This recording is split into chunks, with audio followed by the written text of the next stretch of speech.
আজি আমাৰ কলেজ উইকৰ একেবাৰে শেষৰটো দিন। আজি আছে কালচাৰেল ৰেলী আৰু মূল সভা। এয়া ৰাতিপুৱা সোনকালে সাজি কাচি গৈ কলেজ পালোগৈ। তাৰ পাছতে আমাৰ কালচাৰেল ৰেলী আৰম্ভ হ'বৰে হ'ল।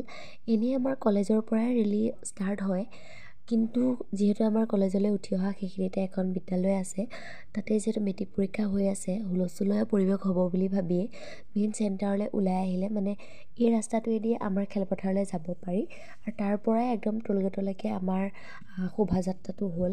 বাকী আপোনালোকক অকণমান দেখাবলৈ চেষ্টা কৰিছোঁ, আপোনালোকে চাওক।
ভিডিঅ'টোত মই গোটেই কলেজৰ মানে প্ৰত্যেকটো ডিপাৰ্টমেণ্টৰ ৰেলীবিলাক দেখাব পৰা নাই, যিহেতু ভিডিঅ'টো বহুত বেছি দীঘল হৈ যাব। সেইকাৰণে মাত্ৰ আমাৰ এডুকেশ্যন ডিপাৰ্টমেণ্টৰ যিটো ৰেলী থিম সেইটোকে অকণমান দেখাবলৈ চেষ্টা কৰিলোঁ। বাকী তাৰপৰা ৰেলীৰ পৰা আহিয়ে মানে আমি কেণ্টিনত সকলোৱে কিবা এটা খালোঁ। খায়ে তাৰপাছতে এয়া ভেকচন প্ৰতিযোগিতা ষ্টাৰ্ট হ'ল, এয়া চাবলৈ বুলি আহিলোঁ। বাকী আপোনালোকেও অকণমান চাওক।